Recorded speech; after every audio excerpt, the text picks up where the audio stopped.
Alright, magandang umaga sa inyo, kakwentuhan. At kami ay paalis na dito sa Golden Eagle Transient dito sa Cavite, Tagaytay. Yan, uwi na si Carlo. Ingat, Carlo. Ingat ha. Ingat. Next time ulit. Ingat. Shoutout kay Carlo. Nag-raincoat tayo kasi maambon-ambon. Time check is 4:48 ng madaling araw. Grabe, lamig. Balik nga pala tayo sa pinag-uusapan natin kahapon, yung top selling features ng Zontes 400G. Nasa pang-anim na po tayo, kakwentuhan. Ito po yung Smart Fuel Cap. This is electrically opened kapag ang motorsiklo mo ay naka-on. So napakalaking bagay noon kahit na hindi mo na-start yung motorsiklo mo. Basta naka-turned on yung electricity, ma-open mo na ang fuel cap nitong motor na ito. At isa pang nagugustuhan ko dito, isa lang yung fuel cap niya.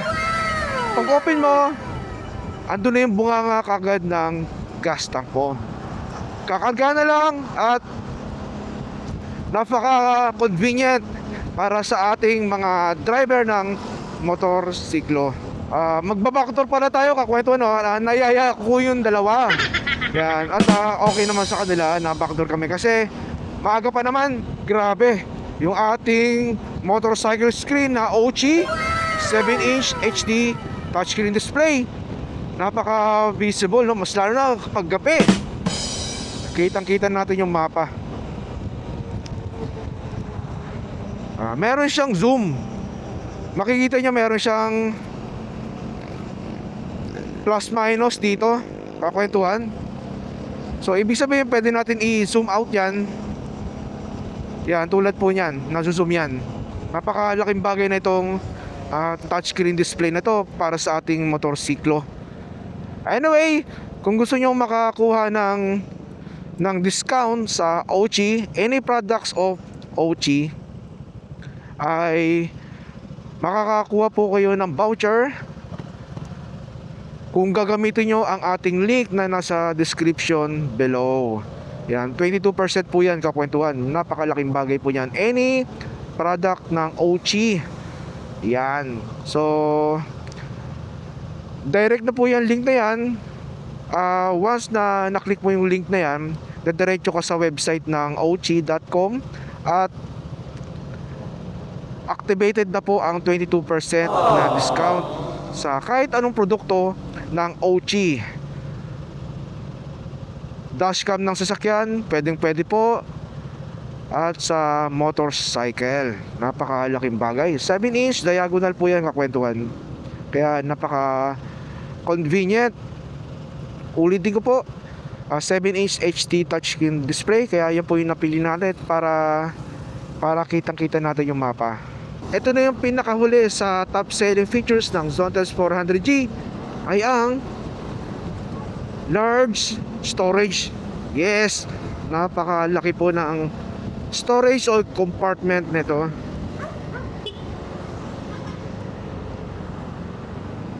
Ingat! Kakanan na siya dito. So tayo kasi kaliwa. Alam nyo ba itong compartment natin ay 52 liters? Ganun siya kalaki. Nakakasya ang full face helmet. Syempre kasya itong dual sports helmet natin sa compartment. Napakalaki talaga ng ating storage. At marami tayong nailalagay. Tapos sasamahan pa natin ang top box at meron akong dalawang bag sa gilid. Yan. Actually, ang malit nga yung nakuha natin bag, 8 liters kasi yan. Dapat palang kinuha natin ay 18 liters. Ngayon na-realize ko kasi pag marami kang kailangan ilagay, ayan, kukulangin yan. Mas tapos maglalagay pa ako ng bag sa ibabaw ng top box natin. Ang kinuha natin top box ay 35 liters. Para hindi matabunan yung ganda ng ating Zontes 400G. Ito na, Sino ang kauna-unahang distributor ng Zontes motorcycle? Walang iba kundi ang Motostrada. Tama po kayo nang narinig, Motostrada. Sila po ang kauna-unahang na nag-distribute ng Zontes motorcycle noong 2018 up to 2021 or 2024. Pero binitawan din nila agad to dahil sa business strategy nila na mag-focus sa smaller brand ng motorsiklo. Ito nga yung CF Moto at yung MV Agusta. I don't think so kung hawak din nila yung Pigeon motorcycle. Nung nirelaunch ulit yung bumalik ang Zontes motorcycle dito sa Pilipinas, kinuha ito ni Bristol itong taon na to na 2025. Nung pagkuha nila, boom! Syempre ang nag-boom yung Bristol motorcycle. Tiyempong-tiyempo talaga yung pagkakakuha ng Bristol dito sa Zontes nito. Ang pinakamabiling Zontes model itong Zontes 400G, kasi nga kompletos recados na, may crash guard na,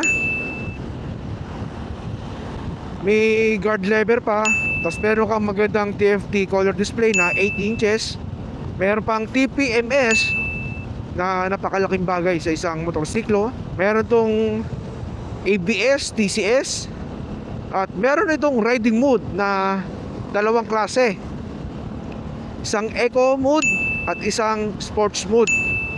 At meron pong sariling switch po ang mga mode na yan na makikita po dito sa parte na to. Ngayon kasi all the time naka eco mode tayo.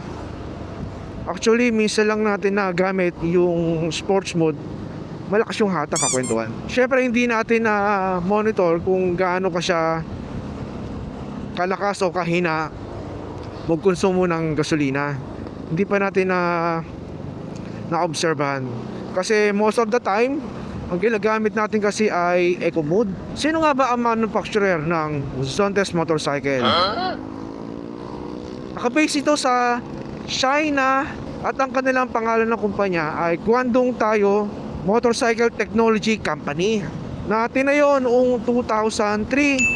At ang kanilang produkto talaga ay gumawa ng mga motorcycle at ng minivan. By the way, ang dinidistribute ni Motostrada noong 2018 ay 310cc. Kompleto po yan. Merong cruising bike, naked bike, adventure bike, touring bike. 2024 pa lumabas ang Zontes 400 series at yung 703F na adventure bike. Then na-release dito sa Philippines noong March 2025. Actually wala pang Makina Moto Show sa SMX, nakakuha na tayo ng Zontes 400G. Actually marami na kami nakakuha noon. Kami yung first batch Bola lang yan na nakakuha. Sa mga magtatanong kung gaano ba katagal makuha ang ORCR, actually almost 2 months. Yun lang po yung masasabi natin, almost 2 months.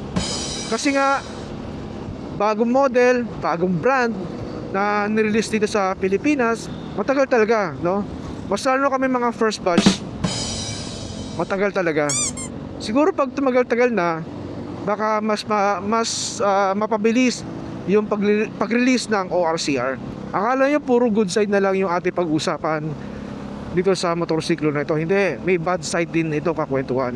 By the way, bago natin ipagpatuloy yung kwentuhan natin dyan, tungkol dyan, banggitin ko lang itong gas consumption natin ay nag-average ito ng 3.5 to 4.5 liters sa 100 kilometers.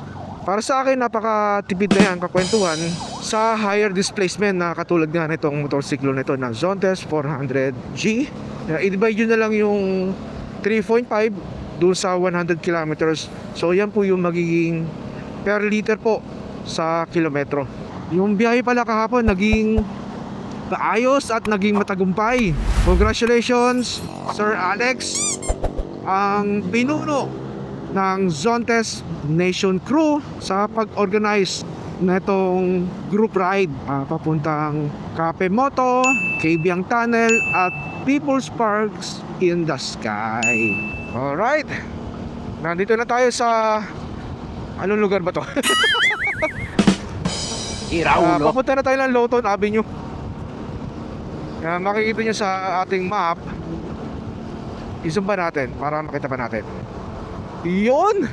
Napakalaking bagay ng zoom nito kasi mas lalo sa atin, no? Farsighted kasi tayo. Kaya pag zoom yan, kaya nakikita na natin. Grabe, ang ganda ng ating 7-inch HD touchscreen display. Kung gusto nyo makakuha ng discount na 22%, click nyo lang yung link below dun sa description natin at automatic ma-apply na po ang 22% na discount sa inyong add to cart.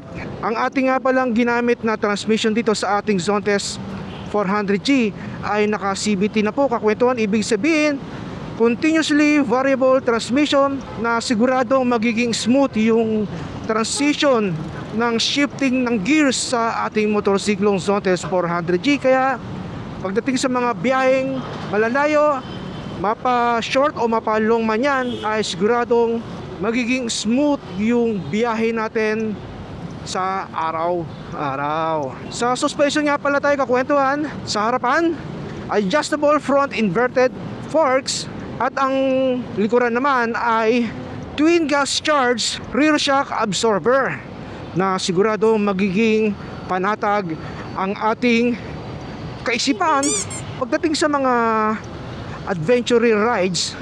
Yung ating fuel tank capacity nga pala ay nasa 17.5 liters na siguradong malayo ang inyong mabibiyahe. Pa experience sa full tank nito ay umabot ako ng 400 plus kilometers.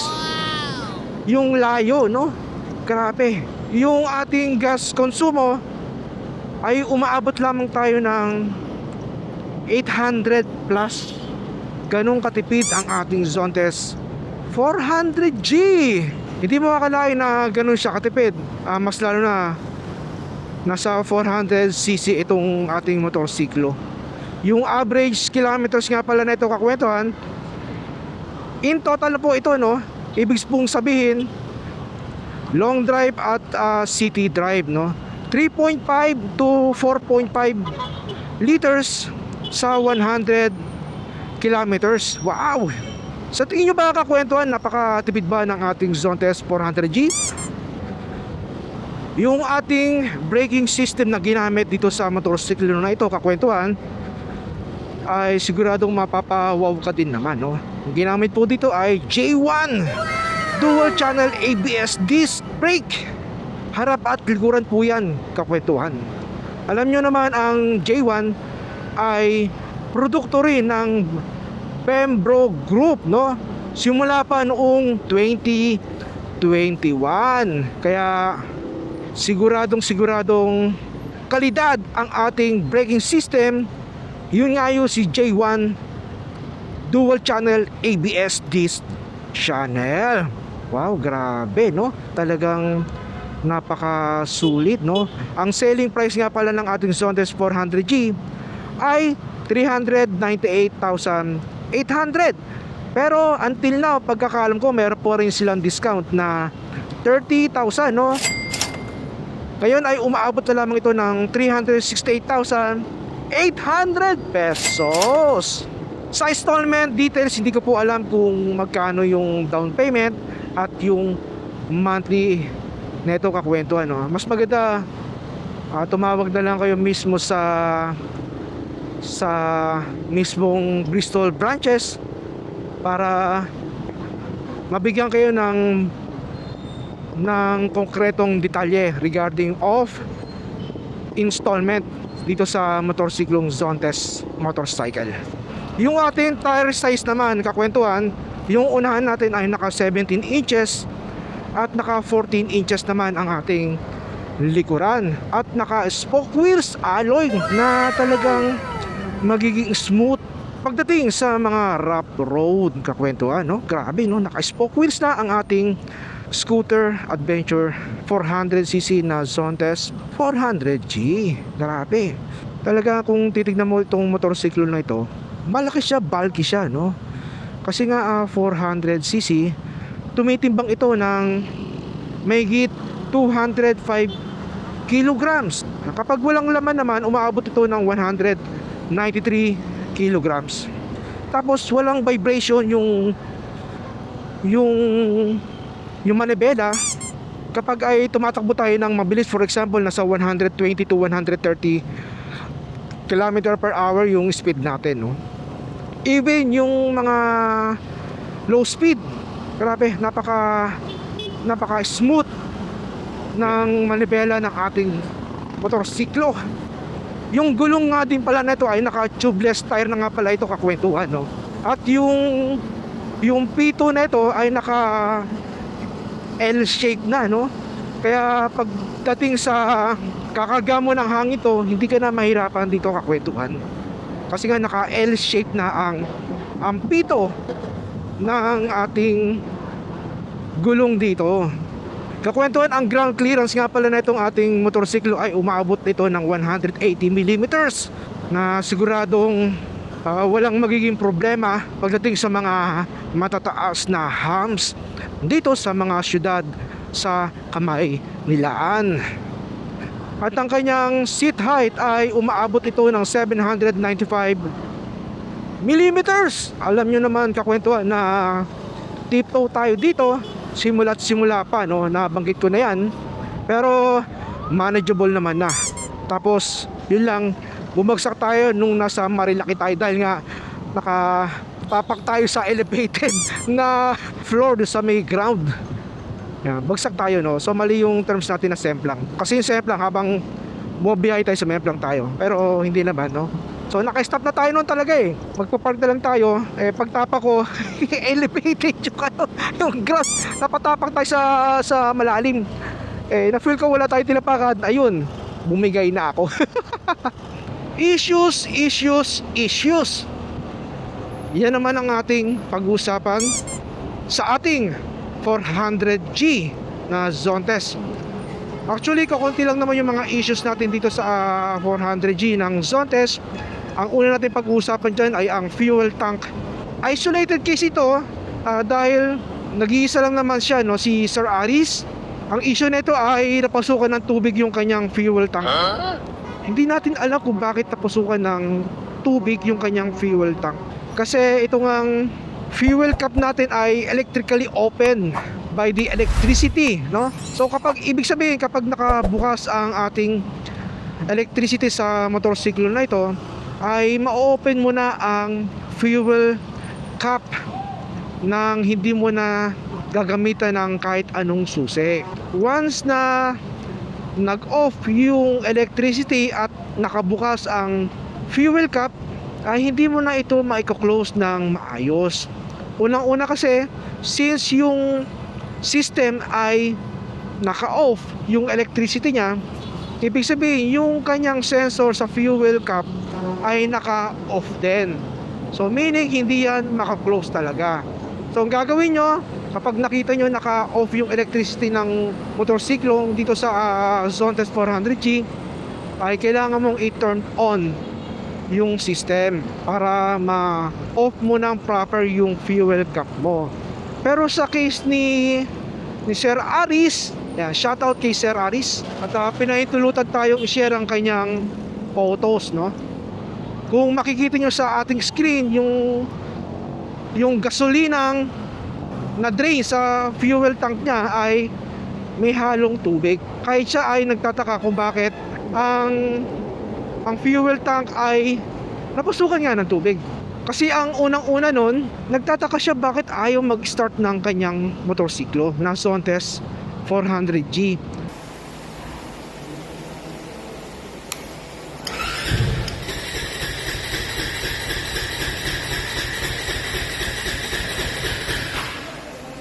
Ang sabi niya ay iniwan niya nakapark sa outside ng kanyang work at sakto naman na malakas ang ulan.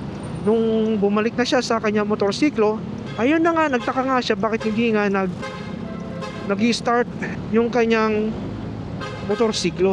Then tinawag niya ito sa kasa.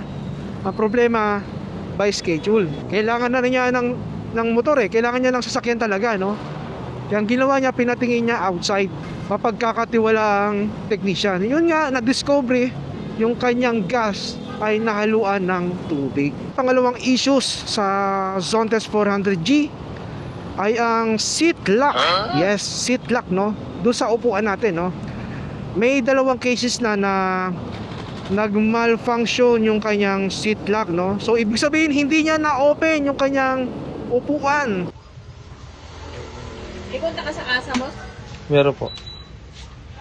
Yung mekaniko mismo nila. Ano?